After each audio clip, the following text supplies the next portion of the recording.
Hello, we're Team 11. Welcome to our presentation analyzing the operations of IKEA. IKEA is a globally recognized Swedish multinational, famous for its affordable, ready-to-assemble flat pack furniture and innovative home solutions. IKEA was founded in 1943 by Ingvar Kamprad and has grown into one of the world's largest furniture retailers, generating revenues of 47.6 billion euros in 2023. IKEA operates predominantly in North America, Europe, and Asia, with a significant presence in emerging markets.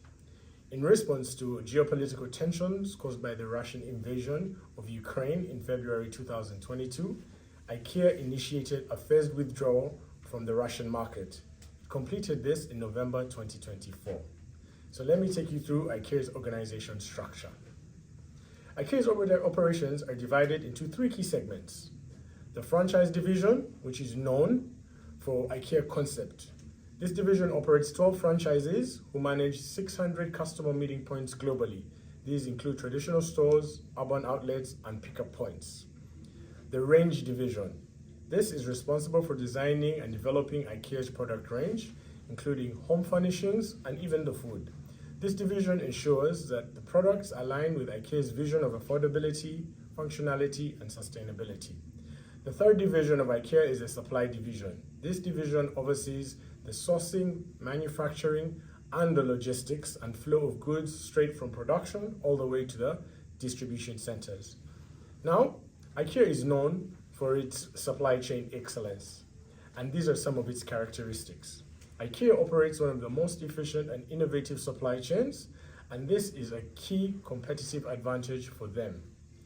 IKEA works with thousands of suppliers across various countries and sources 90% of its raw materials externally. IKEA also utilizes centralized distribution. They use regional distribution centers to bulk supply their stores worldwide, which reduces their logistics costs. This process is known as the big bath replenishment method. It ensures high availability while optimizing transport efficiency. IKEA is also vertically integrated, as it owns 33 of its production units globally. This gives it significant control over the quality and the costs. This integration helps IKEA maintain consistency in its products and reduce dependency on its external suppliers. Fadi will now take us through IKEA's sustainability efforts and its ESG. Alrighty, so now we're going to talk about IKEA's ESG, environmental, social, and governance. Starting from environmental initiatives, IKEA is like most of the big companies, staying positive by 2030. Their focus on reducing gas emissions, IKEA makes sure they get the materials from sustainable sources. They use wood for their designs, so they work with the suppliers. IKEA also offers spare parts to extend product life and launch new platforms. Our company, IKEA, ensure fair wages, working hours, and safe working conditions. Finally, IKEA is committed to its sustainable performance report, providing data to the stakeholders. All right, so for operations management, for first supply chain, IKEA got over 1,800 suppliers in more than 50 different countries. They use flat pack design to reduce shipping cost, storage, and environmental impact.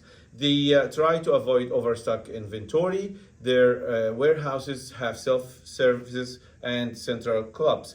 When it comes to the product design, IKEA is a very creative company. They use key principles for form, function, quality, affordability, and sustainability. And finally, IKEA plays the game smart because self-service reduces the cost using the online tools enhance.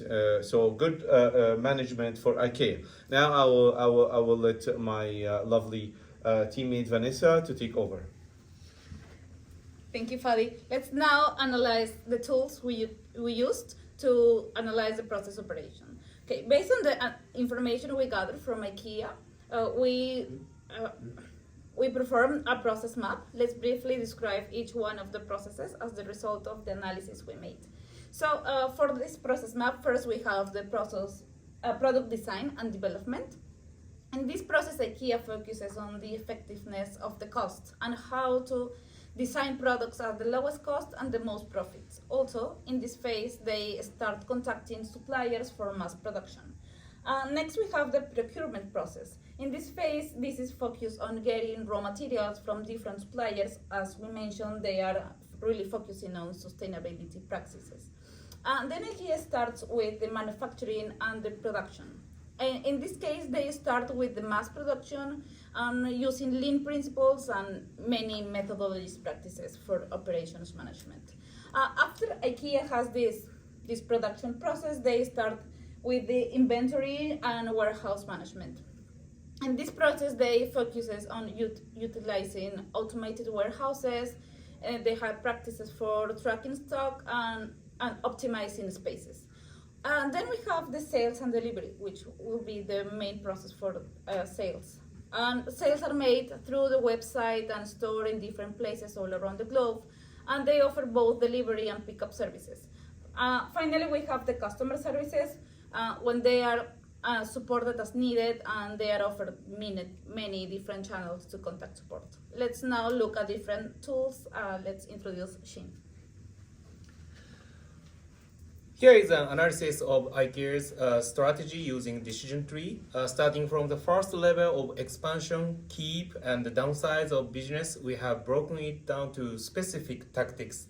On the other hand, IKEA had faced challenges in 2024. They kept 5.7% market share, same level as previous year, but sales declined. This means global market slowdown. IKEA has already adopted some strategies such as price reduction, but those are not effective, unfortunately. So we concluded that IKEA should penetrate to new areas with potential. The middle class family is expected to grow. Please, next sheet, okay. Additionally, by using a palette chart, we analyzed the IKEA's sales by region. Then we could see that they rely on Europe market well.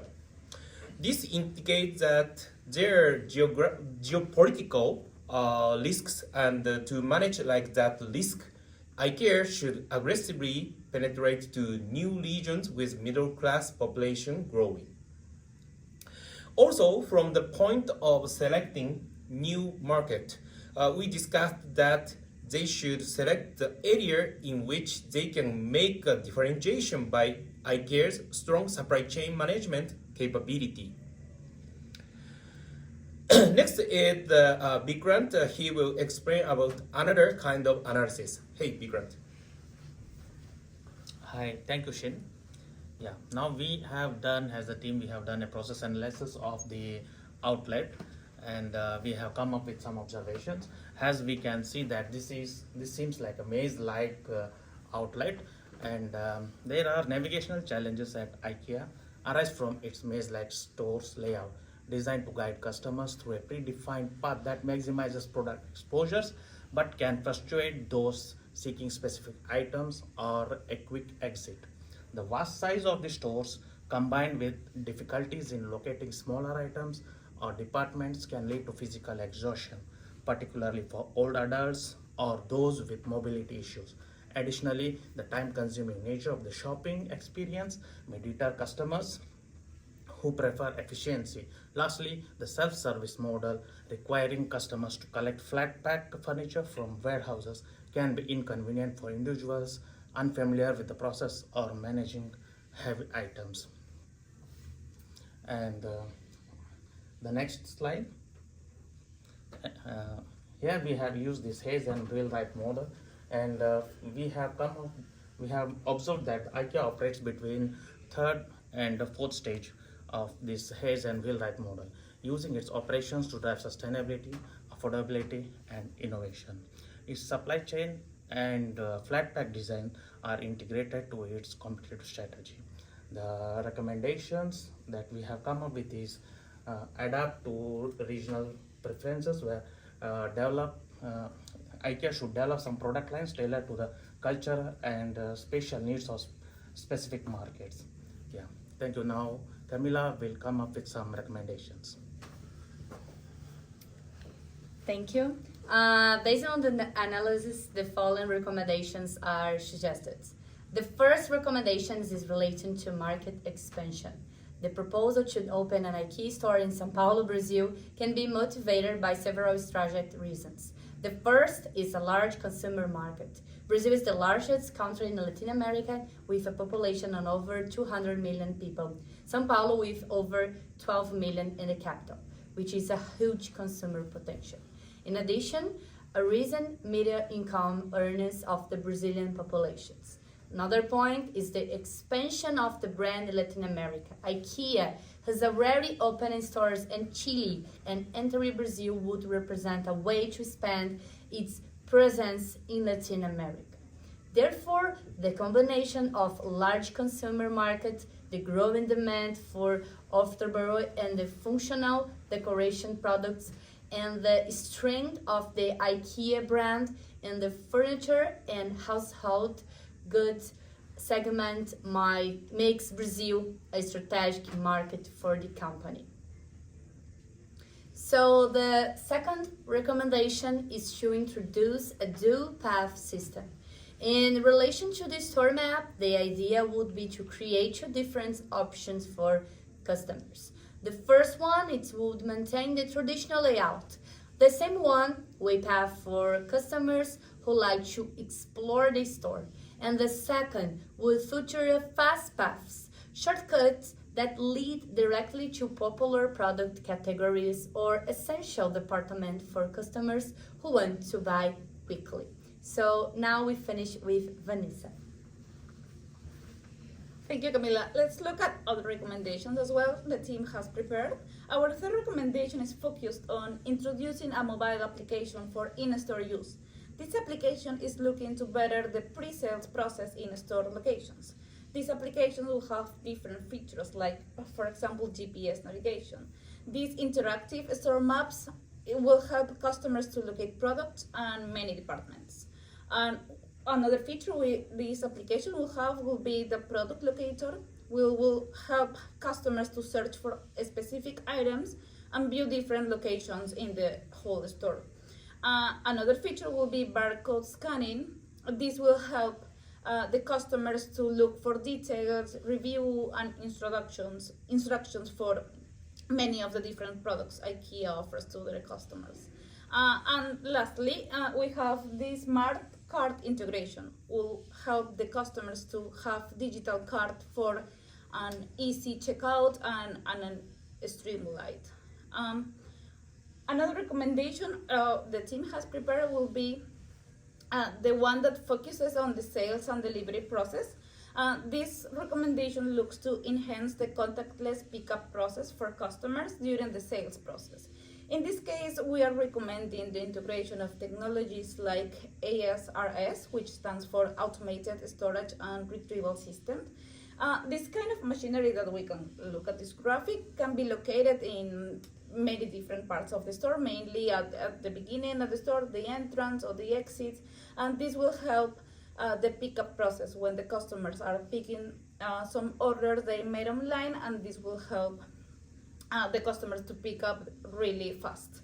So the way it will work is that the customers can place orders through websites or mobile applications, and they can receive a QR code and they can collect items really fast with these designated pickup areas where products can be really easily located. So these are our recommendations, and we included some references we made for this investigation and recommendations. And thank you very much. We are Team 11.